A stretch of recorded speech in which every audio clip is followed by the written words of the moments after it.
إن الحمد لله نحمده ونستعينه ونستغفره ونعوذ بالله من شرور أنفسنا ومن سيئات أعمالنا. من يهده الله فلا مضل له ومن يضلل فلا هادي له، وأشهد أن لا إله إلا الله وحده لا شريك له، وأشهد أن محمدًا عبده ورسوله. أما بعد، فإن خير الحديث كتاب الله، وخير الهدي هدي محمد صلى الله عليه وسلم، وشر الأمور محدثاتها، وكل محدثة بدعة، وكل بدعة ضلالة، وكل ضلالة في النار. فأعوذ بالله من الشيطان الرجيم. بسم الله الرحمن الرحيم. يا أيها الذين آمنوا اتقوا الله حق تقاته ولا تموتن إلا وأنتم مسلمون. يا أيها الناس اتقوا ربكم الذي خلقكم من نفس واحدة وخلق منها زوجها وبث منهما رجالا كثيرا ونساء، واتقوا الله الذي تساءلون به والأرحام إن الله كان عليكم رقيبا. يا أيها الذين آمنوا اتقوا الله وقولوا قولا سديدا يصلح لكم أعمالكم ويغفر لكم ذنوبكم، ومن يطع الله ورسوله فقد فاز فوزا عظيما. محترم بزرگوں، نوجوان ساتھیوں، پیارے بچوں، نیز پردہ نشین ماؤں اور بہنوں، اللہ رب العالمین نے اس کائنات کو پیدا کیا ہے، اور کائنات کے اندر، اس دنیا کے اندر اللہ نے ہر چیز کو سٹیک انداز میں پیدا کیا ہے. جو بھی چیز اللہ نے بنائی ہے وہ اپنی جگہ پر بالکل درست اور فٹ ہے، اس میں کسی طرح کی کوئی کمی نہیں ہے، کوئی نقص نہیں ہے، کوئی برائی اور خامی نہیں ہے. یہ دنیا اللہ نے بنائی ہے، یہ دنیا ایک مدار پر گھومتی ہے، یہ اپنی جگہ پر بالکل درست ہے. سورج اور زمین کے درمیان اللہ نے ایک دوری رکھی ہے. اگر یہ دوری اتنی نہ ہوتی، زمین سورج کے اور قریب ہوتی، تو دنیا میں زندگی ممکن نہیں تھی، سب لوگ جل بھن جاتے. اگر زمین تھوڑی دور ہوتی، اگر زمین سورج سے کچھ دوری پر ہوتی، تو پھر برف کا یہ گولا بن جاتی اور یہاں زندگی ممکن نہیں تھی. اللہ نے زمین کو ایک مناسب جگہ پر رکھا تاکہ زندگی ممکن ہو سکے. زمین کے اوپر ہم دیکھتے ہیں اللہ نے پانی بھی بنایا ہے اور خشکی کا حصہ بھی بنایا ہے. 2/3 تقریباً زمین کے اوپر پانی ہے. اگر پانی اتنا نہ ہوتا، پانی کم ہوتا، تو زمین کے اوپر زندگی گزارنا ممکن نہیں تھا، ایسا سائنٹسٹ بتلاتے ہیں. اگر یہ پانی جو اللہ نے سمندروں میں بنایا ہے، اتنا بڑا سمندر ہے کہ زمین کا 2/3 حصہ تقریباً پانی ہے، اگر یہ پانی میٹھا ہوتا، کھارا نہ ہوتا، تو بھی زمین پر زندگی گزارنا ممکن نہیں تھا، لوگ بدبو سے ہی مر جاتے. زمین کے اوپر اللہ نے آکسیجن بھی رکھی ہے، کاربن ڈائی آکسائڈ بھی ہے، دوسری گیسیں بھی ہیں. یہ ساری چیزیں بالکل توازن میں موجود ہیں کہ جتنی آکسیجن کی ضرورت ہے اتنی ہی آکسیجن ہے، جتنی کاربن ڈائی آکسائڈ کی ضرورت ہے اتنی ہی کاربن ڈائی آکسائڈ ہے. ہر چیز اپنی متوازن صورت میں بہترین انداز میں یہاں موجود ہے. ایسے ہی اللہ رب العالمین نے انسانوں کو بنایا ہے. انسانوں میں سے کچھ کو اللہ رب العالمین نے طاقتور بنایا ہے، کچھ کو کمزور بنایا ہے. اگر سارے لوگ کمزور ہوتے یا سارے لوگ طاقتور ہوتے تو زمین پر زندگی ممکن نہیں تھی. اللہ نے کچھ کو کمزور بنایا، کچھ کو طاقتور بنایا تاکہ ایک دوسرے کے کام آتے رہیں. اسی طریقے سے اللہ نے کچھ لوگوں کو مال و دولت سے نوازا ہے اور کچھ لوگوں کو اللہ نے غریبی میں رکھا ہے، ان دونوں کی آزمائش کے لیے. کہتے ہیں اللہ کسی کو دے کر آزماتا ہے اور کسی سے لے کر آزماتا ہے. اللہ نے مالدار بنایا ہے، اس کے پیچھے بھی ایک مقصد ہے، اور غریب بنایا ہے، اس کے پیچھے بھی ایک مقصد ہے. اللہ فرماتا ہے لِيَتَّخِذَ بَعْضُهُمْ بَعْضًا سُخْرِيًّا، تاکہ لوگ ایک دوسرے کے کام آ سکیں. اگر سارے لوگ مالدار ہوتے، سب کے پاس وہ کچھ ہوتا جس کی اسے ضرورت ہے، تو پھر مزدوری کے لیے مزدور کہاں سے آتے؟ کہیں صفائی کروانی ہے، اس کے لیے صفائی کرمچاری ہمارے ہاتھ نہیں آتا. اسی لیے اللہ نے کچھ کو دولت سے نوازا ہے اور کچھ کو غریبی میں رکھا ہے تاکہ دنیا کا یہ نظام چلتا رہے.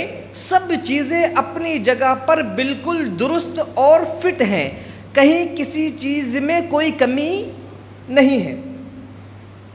اب اگر اللہ نے کسی کو دولت سے نوازا ہے تو اس کا یہ مطلب ہرگز نہیں ہے کہ وہ دولت مند خود کو سپیریئر سمجھے، خود کو یہ جانے کہ یہ کچھ جو مجھے ملا ہے یہ میری عقل کا کمال ہے، میرے ہنر کا کمال ہے، بلکہ جو کچھ ہمیں ملا ہے وہ سب اللہ کے فضل و کرم سے ملا ہے۔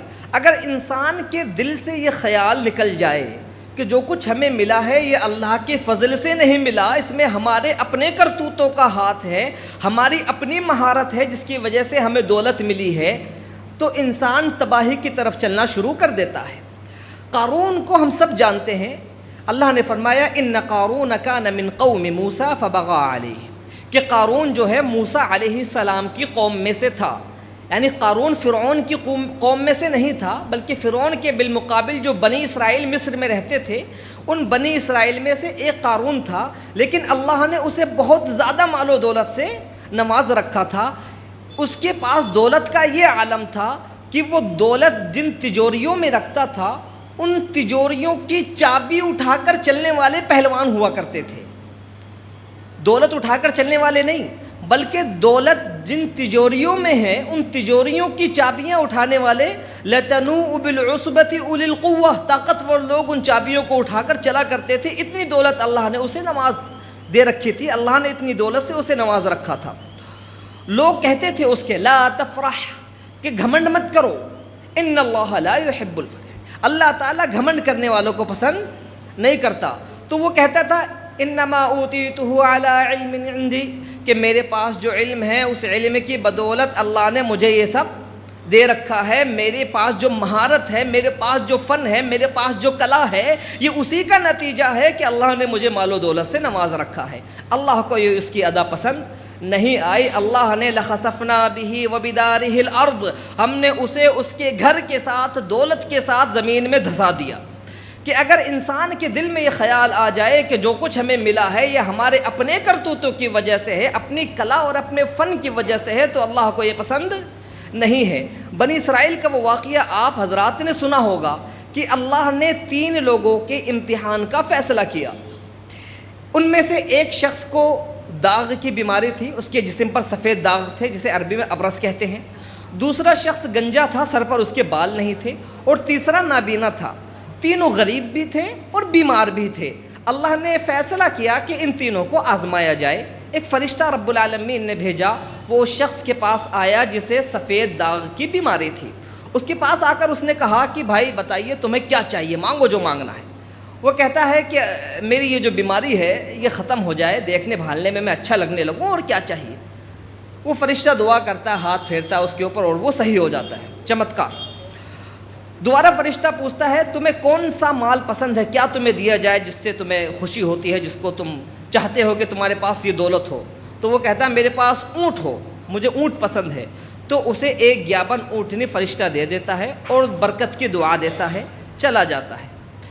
دوسرے شخص کے پاس پہنچتا ہے جو گنجا ہوتا ہے، گنجے آدمی کے پاس پہنچتا ہے اور کہتا ہے کہ بھائی مانگیے، آپ کو کیا مانگنا ہے، کیا چاہتے ہیں آپ۔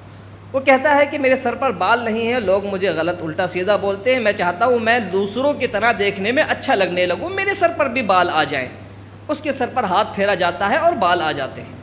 اگلا سوال فرشتہ کرتا ہے کہ تمہیں کون سا مال پسند ہے، کیا چاہتے ہو تمہارے پاس ہونا چاہیے۔ وہ کہتا ہے کہ مجھے گائے پسند ہیں۔ اسے ایک گیابن گائے دے دی جاتی ہے، برکت کی دعا دی جاتی ہے اور فرشتہ آگے چلا جاتا ہے۔ وہ پہنچتا ہے تیسرے شخص کے پاس جو نابینا ہوتا ہے، اس سے کہتا ہے کہ بھائی تمہیں کیا چاہیے، بتائیے کس چیز کی تمہیں کمی ہے۔ وہ کہتا ہے میرے پاس آنکھیں نہیں ہیں، میں چاہتا ہوں مجھے آنکھیں مل جائیں، میں بھی دنیا دیکھنے لگوں۔ فرشتہ دعا کرتا ہے، چہرے پر ہاتھ پھیرتا ہے، اس کی آنکھیں درست ہو جاتی ہیں، اندھے سے سماکا ہو جاتا ہے، دیکھنے لگتا ہے۔ اگلا سوال اس سے ہوتا ہے کہ تمہیں کیا مال و دولت چاہیے۔ وہ کہتا ہے مجھے بکریاں پسند ہے، اسے گیابن بکری دے دی جاتی ہے برکت کی دعا کے ساتھ۔ ایک وقت گزرتا ہے، ان تینوں کے مال میں اللہ رب العالمین برکت ڈالتا ہے، یہاں تک کہ اونٹ والے کے پاس بہت سارے اونٹ ہو جاتے ہیں، گائے والے کے پاس بہت ساری گائیں جمع ہو جاتی ہیں، 8-10 نہیں بلکہ کہتے ہیں کہ وادی بھر جاتی ہے، یعنی 2 پہاڑوں کے درمیان جو بیچ میں جگہ ہوتی ہے اسے وادی کہتے ہیں۔ اتنی بڑی وادی ان کے جانوروں سے بھر جاتی تھی۔ اونٹ والے کے پاس ایک وادی اونٹ ہیں، گائے والے کے پاس ایک وادی گائے ہیں، بکری والے کے پاس ایک وادی بکری ہیں، وقت گزر جاتا ہے، اللہ پھر سے فرشتے کو بھیجتا ہے، اب جاؤ ان کا امتحان لو۔ فرشتہ آتا ہے اس شخص کے پاس جس کو سفید داغ کی بیماری تھی، جس کو اونٹوں سے نوازا گیا تھا، اس کے پاس آ کے کہتا ہے کہ بھائی میں مسافر ہوں، میرے پاس سے پیسہ ویسا ختم ہو گیا ہے، مجھے اپنا سفر پورا کرنے کے لیے مدد کر دو، کچھ چاہیے تاکہ میں اپنا سفر مکمل کر سکوں۔ آج کل کا زمانہ تو ہے نہیں کہ وہ فون کر دے کہ بھائی ہمارے فون میں پیسے ڈال دو سفر چل جائے گا۔ پہلے زمانے میں پیسے ختم، آپ کا سفر ختم، اب آپ کو کچھ کھانے کے لیے بھی پیسے چاہیے، تو آپ کی کوئی مدد کرے گا تو ہی آپ کا سفر آگے چل سکے گا۔ تو فرشتہ اس کے پاس آتا ہے، کہتا ہے کہ بھائی آپ میری کچھ مدد کر دیں۔ وہ کہتا ہے الحقوق کثیرہ، بہت سارے مانگنے والے آتے رہتے ہیں، میں کس کس کی مدد کروں گا؟ مدد نہیں کرتا۔ اتنے پر بات ختم نہیں ہوتی، فرشتہ اسے یاد دلاتا ہے کہ میں تمہیں جانتا ہوں، تمہیں پہلے سفید داغ کی بیماری تھی، اللہ نے تمہیں صحیح کر دیا، تم غریب تھے، اللہ نے تمہیں اونٹوں سے نوازا، تمہارے پاس اتنے اونٹ ہیں، تھوڑا سا مجھے دے دو، میرا سفر مکمل ہو جائے گا۔ وہ کہتا ہے نہیں، ایسا کچھ نہیں ہے، ھذا ورثتہ عن آبائی عن اجدادی، میں نے اپنے باپ داداؤں سے اس دولت کو پایا ہے، یہ مال مجھے وراثت میں ملا ہے، میں 2 دن کا مالدار نہیں ہوں۔ فرشتہ کہتا ہے اگر تم جھوٹے ہو تو جیسے تم تھے اللہ تمہیں ویسا کر دے، آگے چلا جاتا ہے۔ گائے والے کے پاس پہنچتا ہے جس کے سر پر بال نہیں تھے، اس سے جا کر کہتا ہے کہ میں مسافر ہوں، میں چاہتا ہوں آپ میری مدد کر دیں تاکہ میں اپنا سفر مکمل کر سکوں۔ وہ بھی یہی جواب دیتا ہے الحقوق کثیرہ، کہ مانگنے والے بہت سارے آتے رہتے ہیں، بھلا میں کہاں تک دیتا رہوں، میں تمہیں دینے کے لیے میرے پاس کچھ نہیں ہے۔ اسے بھی یاد دلاتا ہے کہ بھائی آپ پہلے، مجھے یاد پڑتا ہے آپ پہلے گنجے ہوتے تھے، آپ کے پاس کچھ نہیں تھا، اللہ نے آپ کو گایوں سے نوازا ہے، آپ کے پاس اتنا بڑا ریوڑ ہے، آپ میری مدد کر دیں، میرا سفر مکمل ہو جائے۔ وہ بھی پرانے والے کی طرح سیم جواب دیتا ہے کہ یہ مال تو میں نے اپنے باپ داداؤں سے وراثت میں پایا ہے، یہ آج کی دولت نہیں ہے۔ فرشتہ کہتا ہے اگر تم جھوٹ بولتے ہو تو جو تم تھے اللہ تمہیں وہی کر دے۔ تیسرے شخص کے پاس جاتا ہے جو نابینا تھا، اس کے سامنے جا کر کہتا ہے کہ بھائی میں مسافر ہوں، میری ضرورت ہے، میں اپنا سفر مکمل کرنا چاہتا ہوں، میں چاہتا ہوں آپ میری تھوڑی سی مدد کر دیں۔ اس کو یاد دلاتا ہے کہ تمہارے پاس پہلے آنکھیں نہیں تھیں، تمہارے پاس کوئی دولت نہیں تھی، اللہ نے تمہیں نوازا۔ وہ کہتا ہے کہ تم بالکل درست کہتے ہو، تم سچ کہتے ہو، میرے پاس پہلے آنکھیں بھی نہیں تھی، میرے پاس کوئی دولت نہیں تھی، اللہ نے مجھے یہ سب دیا ہے، تم نے اللہ کے نام پر مجھ سے سوال کیا ہے، جو لے کر جانا چاہتے ہو لے کر چلے جاؤ، اگر تم نے ایک بکری بھی میرے لیے نہیں چھوڑی تو مجھے کوئی افسوس نہیں ہوگا، جو لے کر جانا چاہتے ہو چلے جاؤ۔ وہ فرشتہ کہتا ہے مجھے کسی چیز کی ضرورت نہیں ہے، تم تینوں کو آزمایا گیا تھا، تمہارے 2 ساتھی فیل ہو گئے اور تم کامیاب ہو گئے۔ جب کوئی فیل ہوتا ہے تو اس کا یہ مطلب نہیں ہے کہ وہ اچانک اس کے سارے اونٹ ختم ہو گئے، اچانک اس کی گائیں ختم ہو گئی، بلکہ دھیرے دھیرے 1 سال کے اندر، 2 سال کے اندر اس کا کاروبار ٹھپ ہو جاتا ہے، بیماریاں اللہ کوئی لگا دیتا ہے، جانور ختم ہو جاتے ہیں۔ جس بلڈنگ کے اندر آپ کا کاروبار ہے، اللہ ہم سب کی حفاظت کرے، اللہ تعالیٰ نہ کرے اس بلڈنگ کو ہی گرا دے، کاروبار ایک دم سے ٹھپ ہو جاتا ہے، تو اچانک سے اللہ رب العالمین بیماریاں بھی بھیجتا ہے اور دھیرے دھیرے بھی کاروبار ختم ہو جاتا ہے۔ آپ نے کتنے لوگوں کو اپنی زندگی میں دیکھا ہوگا کہ ایک وقت میں ان کے پاس سب کچھ تھا، آج ان کے پاس کچھ نہیں ہے، اور کتنے ایسے ہوں گے جن کے پاس آج کچھ نہیں ہے اور آنے والے کل میں آپ دیکھیں گے اللہ نے انہیں بہت ساری چیزوں سے نواز رکھا ہے۔ تو اللہ کے فیصلے ہیں اور اللہ نے ہر چیز کو اس کی جگہ پر بالکل درست رکھا ہے۔ اللہ کو یہ پسند نہیں ہے کہ آپ اللہ کے مال کو یہ کہیں کہ یہ میرا ہے، اللہ چاہتا ہے اللہ کے مال کو جہاں اللہ چاہتا ہے اسے خرچ کریں۔ اللہ نے آپ کو نوازا ہے، آپ اللہ کے بندوں کی مدد کریں۔ اگر ہم اللہ کے بندوں کی مدد کرتے ہیں تو اللہ غیب سے ہماری مدد کرتا ہے۔ صحیح مسلم کے اندر دوسرا واقعہ موجود ہے، ابو ہریرہ رضی اللہ تعالی عنہ بیان کرتے ہیں کہ ایک شخص ایک جنگل میں جا رہا تھا، جنگل میں اسے آواز آتی ہے کہ فلاں شخص کے باغ کو سیراب کیا جائے، اس کے باغ کی سینچائی کی جائے۔ پھر وہ دیکھتا ہے کہ بادل کی ایک ٹکڑی آتی ہے، ایک چٹیل میدان میں پتھریلی جگہ پر وہ بادل بارش برساتا ہے اور وہاں سے ایک نالی کے ذریعے پانی بہنا شروع ہو جاتا ہے۔ وہ شخص پانی کے ساتھ ساتھ چلنے لگتا ہے کہ دیکھتا ہوں آخر یہ پانی جا کہاں رہا۔ ایک جگہ پہنچتا ہے، وہاں دکھائی دیتا ہے ایک شخص اپنے ہاتھ میں کدال لیے کھڑا ہے اور آنے والے پانی کا رخ اپنے باغ کی طرف کر رہا ہے، اس کے باغ کو اللہ سیراب کر رہا ہے۔ اس شخص سے پوچھتا ہے وہ آدمی کہ بھائی باغ والے آپ کا نام کیا ہے؟ وہ شخص وہی نام بتاتا ہے جو نام تھوڑی دیر پہلے اس نے میدان میں سنا ہوتا ہے کہ فلاں شخص کے باغ کو سیراب کیا جائے۔ جب وہ اس سے نام پوچھتا ہے تو باغ والا کہتا ہے کہ بھائی آپ نے میرا نام کیوں پوچھا؟ وہ کہتا ہے کہ میں نے نام آپ سے اس لیے پوچھا کہ میں نے آپ کا نام فلاں جگہ سنا، میدان میں آواز لگی کہ آپ کے باغ کو سیراب کیا جائے اور بادل نے آ کے بارش برسائی، وہ پانی آپ تک پہنچ گیا، آخر ایسا کیوں ہوتا ہے؟ وہ شخص کہتا ہے کہ میں اس باغ سے جو پیداوار ہوتی ہے اس کو 3 حصوں میں بانٹتا ہوں، ایک حصہ اسی باغ میں لگا دیتا ہوں، ایک حصہ اپنے اور اپنے گھر والوں کے اوپر خرچ کرتا ہوں، اور جو تیسرا حصہ ہے اس کو غریبوں اور مسکینوں میں، ضرورت مندوں میں بانٹ دیتا ہوں۔ تو اللہ ایسے لوگوں کی مدد غیب سے اس انداز میں بھی فرماتا ہے۔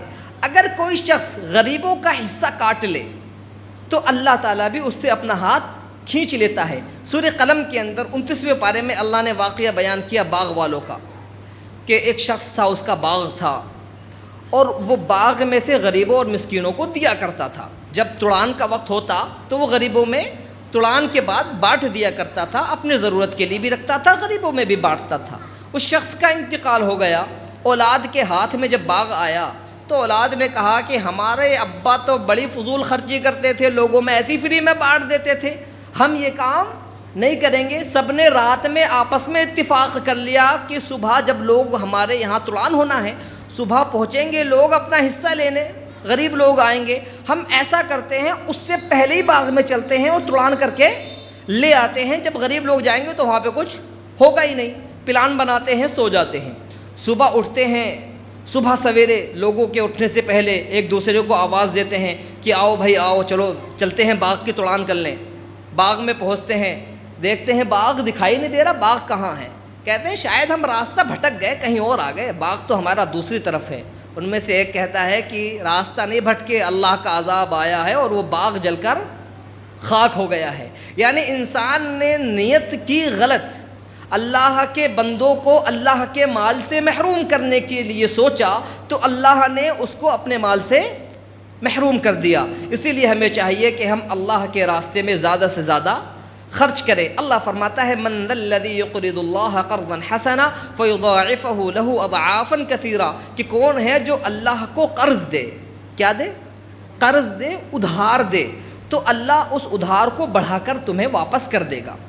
ہم میں سے کوئی کسی سے ادھار مانگے اور ہمیں معلوم ہے کہ اس کو ادھار دے دوں تو یہ واپس کر دیتا ہے پیسے کو، تو ہمیں ادھار دینے میں کوئی پریشانی نہیں ہوتی، اس کو دینے میں پریشانی ہوتی ہے جو واپس نہ کرے، ٹال مٹول کرتا رہے۔ لیکن جس کے بارے میں پتہ ہے کہ اس نے پیسے مانگے ہیں، کل مجھے ضرورت ہوئی تو یہ میرا ادھار واپس کر دے گا، تو ہم اسے ادھار دینے میں نہیں ہچکچاتے، ہمارے پاس ہے تو اسے ادھار دے دیتے ہیں۔ اچھا، اگر ادھار لینے والا صرف ہماری قیمت ہمیں نہ لوٹا کر اس سے زیادہ بھی ہمیں دے دے تو اور بڑا اچھا لگتا ہے کہ بھائی فلاں نے ادھار مانگے ہیں، وہ مدد بھی کر دے گا ہماری فلاں جگہ پہ، اسے دے دو۔ اچھا، اگر وہ شخص جو ادھار لے رہا ہے وہ ادھار لینے کے بعد ہمارے پیسے کو بزنس میں لگا دے اور بزنس میں لگا کر ہم نے جو ادھار دیا ہے اس کو فائدے کے ساتھ ہمیں واپس کرے، تو ادھار دینے میں کوئی پیچھے نہیں ہٹتا، انتظار کرتے ہیں کہ فلاں مانگ لے تو ہمارا فائدہ ہو جائے گا۔ اللہ رب العالمین یہی کہہ رہا ہے کہ میں تمہیں دوگنا چوگنا کر کے تمہارا ادھار واپس کروں گا۔ کہتا ہے اللہ من ذا الذی یقرض اللہ قرضا حسنا، کہ کون ہے جو اللہ کو قرض حسنا دے، اچھا قرض دے، فیضاعفہ لہ اضعافا کثیرا، تو اللہ اس کے لیے بڑھا چڑھا کر اسے واپس کرے گا۔ اللہ رب العالمین نے دوسری آیت میں مزید وضاحت کے ساتھ فرمایا مثل الذین ينفقون اموالهم فی سبیل اللہ کمثل حبۃ انبتت 7 سنابل فی کل سنبلۃ 100 حبہ، کہ ان لوگوں کی مثال جو اللہ کے راستے میں اپنے پیسے کو خرچ کرتے ہیں ایسے ہی ہے جیسے ایک کسان ایک بیج لاتا ہے، اس بیج کو زمین میں دبا دیتا ہے، اللہ اس بیج سے 7 بالیاں اگاتا ہے، ہر بالی کے اوپر 100 دانے ہوتے ہیں، تو گویا 700 دانے اللہ ایک بیج سے بنا دیا کرتا ہے، ویسے ہی ان لوگوں کی مثال ہے جو اللہ کے راستے میں 1 روپیہ خرچ کرتے ہیں،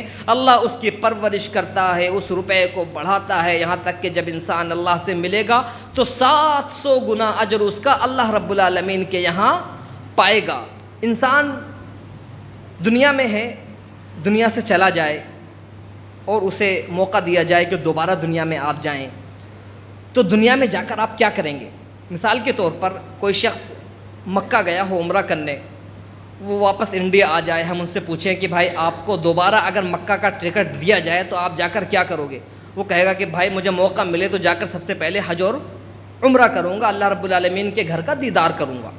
ایسے ہی وہ شخص جو دنیا سے چلا جائے اور اللہ رب العالمین اس کے سامنے آپشن رکھے کہ تمہیں اگر دنیا میں دوبارہ جانے کا موقع ملا تو کیا کرو گے، تو وہ کہے گا کہ میں اللہ کے راستے میں صدقہ و خیرات کروں گا۔ سورہ منافقون 28ویں پارے میں اللہ نے فرمایا یا ایھا الذین آمنوا انفقوا مما رزقکم اللہ، اے ایمان والو خرچ کرو اللہ کے راستے میں جو اللہ نے تمہیں دیا ہے۔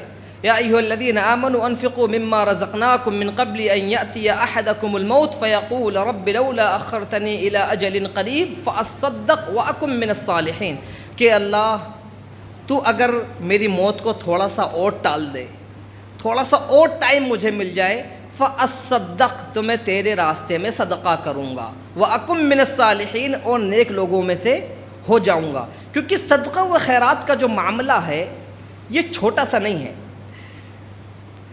کوئی شخص یعنی ایک تو صدقہ و خیرات میں ایک مومن کو سمجھدار ہونا چاہیے۔ سمجھدار کس اعتبار سے کہ آپ کسی غریب کی مدد کر دیں، ضرورت مند ہے آپ نے اس کی مدد کر دی، بڑی اچھی بات ہے، بوقت ضرورت ہمیں ایک دوسرے کے کام آنا چاہیے۔ کچھ صدقے ایسے ہوتے ہیں جو صرف ایک آدمی تک ختم ہو جاتے ہیں، یعنی آپ نے کسی غریب کی مدد کی، اس کی مدد ہو گئی، بات ختم۔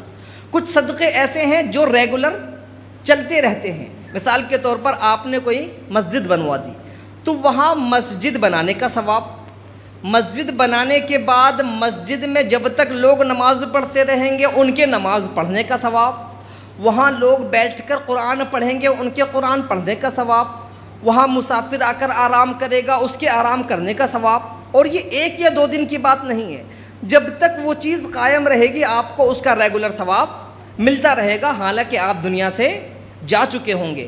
حالانکہ بوقت ضرورت، یعنی ایسا ہو سکتا ہے کہ کسی وقت آپ کسی غریب کی ضرورت پہ مدد کریں، وہ اللہ کو زیادہ پسند ہے اس چیز سے کہ آپ مسجد بنوائیں، اللہ آپ کے صدقے سے خوش ہو جائے، یہ ہمارے لیے زیادہ اہم ہے۔ جس طریقے سے بنی اسرائیل کی ایک عورت نے کتے کو پانی پلایا، اللہ کو اس کی ادا پسند آئی اور اللہ نے اسے معاف کر دیا، جنت میں بھیج دیا۔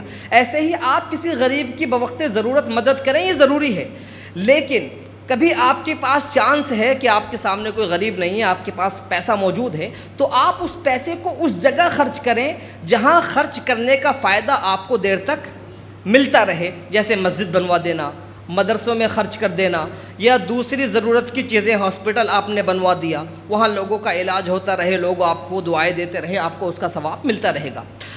اللہ کے رسول صلی اللہ علیہ وسلم نے جس طریقے سے احادیث کے اندر اور قرآن کی آیتوں کو بیان کر کے ہمیں صدقے پر ابھارا ہے، وہاں آپ نے صرف زبانی نہیں ابھارا بلکہ عمل کر کے بھی آپ نے ہمیں دکھایا ہے۔ آپ صلی اللہ علیہ وسلم جا رہے تھے، ایک مرتبہ آپ نے احد پہاڑ کو دیکھا اور کہا کہ اگر میرے پاس احد پہاڑ کے برابر سونا ہوتا تو 3 دن کے اندر اندر میں اسے خرچ کر دیتا۔ احد پہاڑ کنٹلوں، اتنا سونا مل جائے تو میں 3 دن میں خرچ کر دوں، اپنے پاس اس میں سے کچھ باقی نہ رکھوں۔ آپ علیہ السلام کی بیوی ہیں حضرت عائشہ رضی اللہ تعالی عنہ، ان کے پاس شام سے امیر معاویہ رضی اللہ عنہ نے 1 لاکھ درہم بھیجے۔ وہ 1 لاکھ درہم ان کے پاس آئے اور انہوں نے وہ سارے کے سارے درہم شام ہونے سے پہلے خرچ کر دیے، اپنے پاس اس میں سے 1 درہم بھی باقی نہیں رکھا۔ ان کی جو نوکرانی تھی یا لونڈی تھی، غلام اور باندی تھی، اس نے کہا کہ کاش کہ آج آپ 1 درہم بچا لیتی، ہم اس کا گوشت لے آتے اور اس سے افطاری کر لیتے۔ حضرت عائشہ کہتی ہیں اگر تم پہلے یاد دلاتی تو شاید میں گوشت منگا لیتی، اب تو سب خرچ ہو گئے۔ آپ علیہ السلام کے صحابہ بھی خرچ کرنے میں ایک دوسرے سے آگے تھے۔